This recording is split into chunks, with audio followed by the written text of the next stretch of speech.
सभी को मेरा प्यार भरा नमस्कार। मैं संतोष वैश्य, ब्लेसिंग टीम शिकागो से।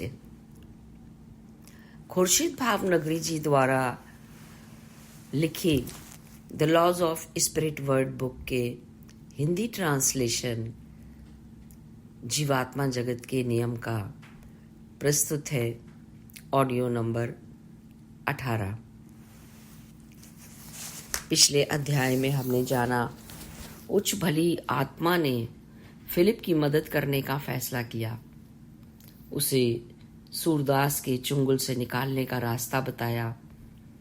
फिलिप बहुत खुश हुआ और उच्च भली आत्मा यानी कि फकीर के कहे अनुसार सूरदास से पीछा छुड़ाने का काम शुरू कर दिया। अब आगे की जानकारी करते हैं। जैसा कि फिलिप को बताया गया था, गुफा के पीछे उसे बाहर निकलने का रास्ता मिला। वो उस रास्ते से बाहर निकला और एक छोटे रास्ते से अपनी गाड़ी तक पहुंच गया। गाड़ी से सूरदास के घर पहुंच गया। वहां जोर लगाकर उसकी अलमारी खोलकर 300 रुपए निकाल लिए और उसी चोरी की गाड़ी से शहर की ओर निकल पड़ा। कुछ दिनों बाद शहर में उसे एक नौकरी भी मिल गई। बहुत सरल और अच्छा जीवन बिताने लगा। अब सूरदास के बारे में जानकारी करते हैं। फिलिप को गुफा में प्रवेश किए बहुत समय बीत चुका था। सूरदास लखपति बनने का सपना देखने में इतना व्यस्त था कि समय का पता ही नहीं चला। अचानक उसे ध्यान आया कि फिलिप को 1 घंटे से भी ज्यादा समय हो चुका है। वो फिलिप को बाहर बुलाने के लिए चीखने और चिल्लाने लगा। उसे जमकर कोसने लगा, पर कोई भी असर नहीं हुआ। सूरदास को समझ आने लगा कि फिलिप गायब हो चुका है, इसलिए उबड़ खाबड़ पत्थरों पर रेंगकर गुफा के अंदर फिलिप को ढूंढने जा पहुंचा।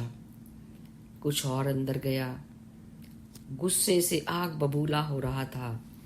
उसके मुंह से बेहद बुरे शब्द निकल रहे थे और फिलिप के लिए घृणा भर चुकी थी। अचानक उसने अपने आप को गुफा से बाहर पाया। वो हैरान हो गया। फिलिप ने उसे करारा झटका दिया था। उसे इस बात का एहसास हो गया कि फिलिप उसे मूर्ख बनाकर दफा हो चुका है। वो विश्वास ही नहीं कर पा रहा था कि उस जैसे दादा को फिलिप जैसे डरपोक और कायर व्यक्ति में धोखा देने की हिम्मत थी। सूरदास को तो लगता था कि फिलिप जीवन भर उसका गुलाम बना रहेगा। उसे इस बात का भी घमंड था कि उसे आज तक कोई भी मूर्ख नहीं बना पाया था। सूरदास को इस बात का भी पूरा यकीन था कि फिलिप कभी उसके खिलाफ जाने की हिम्मत नहीं कर सकता। उसे इतना बड़ा झटका लगा कि वो चीखना चिल्लाना भी भूल गया। सूरदास विश्वास नहीं कर पा रहा था कि फिलिप अंधेरी डरावनी गुफा में उसे अकेला छोड़कर गायब हो सकता है। रात होने वाली थी। सूरदास ने सोचा कि रात गुफा के अंदर ही बिताना बेहतर होगा, क्योंकि जंगल में तो जंगली जानवर भी हैं। इस समय वो घर से कई मीलों की दूरी पर था। घर जाने का कोई रास्ता नजर नहीं आ रहा था। बहुत परेशान था। बिना खाने और पानी के बिना वो रात कैसे काटेगा? यदि कोई जंगली जानवर गुफा के अंदर घुस गया तो क्या होगा? कैसे बचा पाएगा अपने आप को? कुछ घंटों में उसके साथ क्या होने वाला है? कल का सूरज देख भी पाएगा या नहीं? उसे मरने का डर सता रहा था। उसे एहसास हुआ कि वो भी फिलिप की तरह उतना ही कायर और डरपोक है। अब उसे एहसास होने लगा कि फिलिप पर अब तक क्या बीती होगी। तरह तरह के ख्याल आ रहे थे। यदि मैं मरूंगा तो सीधा नरक में जाऊंगा। सूरदास गुफा में दीवार के सहारे बैठा था। तभी भूल से उसका हाथ पत्थर पर सरकते सांप पर पड़ गया। हे भगवान, मैं इतनी यातना कैसे सहन कर पाऊंगा। सौभाग्य से वो सांप रेंगता हुआ चला गया। अब उसे एहसास हो रहा था कि जिन लोगों पर उसने जुर्म किए थे उन्हें कैसा महसूस होता होगा। इसलिए अत्यधिक प्रयास कर रेंगता हुआ गुफा के बीच में जाकर बैठ गया और सोचने लगा उसे क्या करना चाहिए। चारों ओर सांप ही सांप भरे हुए थे। यदि वो गुफा के बाहर जाता है तो जंगली जानवरों का डर और गुफा के अंदर सांप उसे डस सकते थे। अगला संपर्क 28 मई 1981 को किया गया, जिसमें विस्पी वरतु ने सूरदास की कहानी को जारी रखते हुए अवचेतन मन का फिर से जागृत होना बताया। सूरदास बहुत दुखी था। सोच रहा था कि काश फिलिप का अवचेतन मन उसे मुझ तक वापस कर दे। भगवान से गुहार लगा रहा था। वो रो पड़ा। उसे तुरंत एहसास हुआ कि उसका अवचेतन मन उसे कभी भी सही रास्ते पर लाने में सफल नहीं हुआ। उसने अपने अवचेतन मन को अपनी दुष्टता पर क्यों हावी नहीं होने दिया? क्यों उसने अवचेतन मन को बंद रखा हुआ था और बुरे काम करता रहा? वो सोच रहा था, मैं क्यों इतना दुष्ट था? अरे, मैंने कहा तो इसका मतलब हुआ कि मैं बदल चुका हूं। अब एक एक करके उसे उन लोगों के चेहरे याद आने लगे जिन्हें उसने दुखी किया था, यातनाएं दी थी, लड़कियों के साथ बलात्कार किया था और अपनी माँ तक को एक मुसीबत में डाल दिया था। हे ईश्वर, अब मुझे एहसास हो रहा है कि उन सभी को कितना कुछ झेलना पड़ा होगा। मेरी बदला लेने की भावना के कारण, मेरे दुष्ट उद्देश्य के कारण, मेरे लालच और वासना के कारण उन सभी को नरक की यातनाएं भोगनी पड़ी। इससे पहले मेरे साथ ऐसा कभी नहीं हुआ था। ऐसा कोई विचार भी मेरे मन में नहीं आया था। हमेशा लगता था कि मुझे कोई भी नुकसान नहीं पहुंचा सकता, ना ही कोई सता सकता था। मैं तो अपने को सरदार समझता था, पर एक डरपोक और कायर इंसान ने मुझे मूर्ख बनाकर मेरी तो आंखें ही खोल दी। यही ईश्वर का न्याय है और मैं इसी के लायक हूँ। अपने जीवन में पहली बार उसने ईश्वर को याद किया था। ईश्वर से पहली बार प्रार्थना की, हे मेरे प्यारे ईश्वर, कृपया मुझे बचाओ। मैं वचन देता हूँ कि मैं एक अच्छा जीवन व्यतीत करूँगा, आपकी राह पर चलूँगा। मैं ये भी वादा करता हूँ कि जितना संभव होगा मैं उतने लोगों को खोजूँगा जिन्हें मैंने नुकसान पहुँचाया और उनकी यथासंभव मदद भी करूँगा।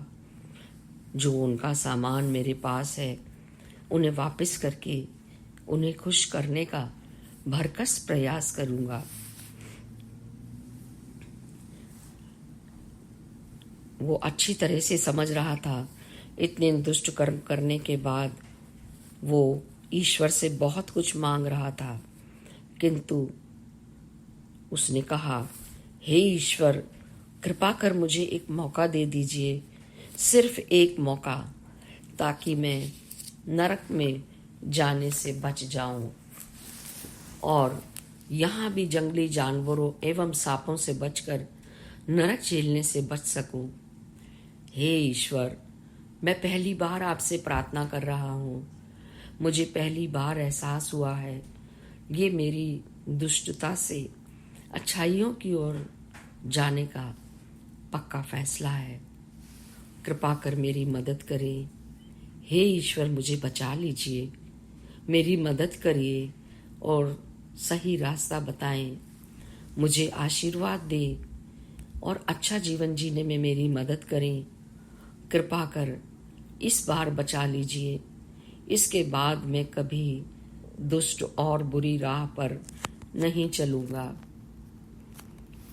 इसके बाद सूरदास बच्चों की तरह फूट फूट कर रोने लगा। जब वो शांत हुआ तो उसने अनुभव किया कि उसके विचार और उसकी भावनाएं कितनी पवित्र और सच्ची थी। वो सोच रहा था कि ये संभव है कि उस जैसे दुष्ट की ईश्वर मदद करेंगे, लेकिन इसके अलावा इस भयानक जंगल में उसकी मदद करने वाला और कौन आ सकता है। वो सोच रहा था सांपों और जंगली जानवरों से भरे इस भयानक जंगल में क्या वो सुबह तक जीवित भी बच पाएगा। पर फिर भी दिल से प्रार्थना कर रहा था, हे ईश्वर, इस बार मुझे बचा लीजिए। आप तो चमत्कारों के लिए जाने जाते हैं। मैं वादा करता हूँ फिर कभी गलत राह पर नहीं चलूँगा। उसी क्षण उसे जानवरों के गुफा के पास आने की आहट सुनाई दी।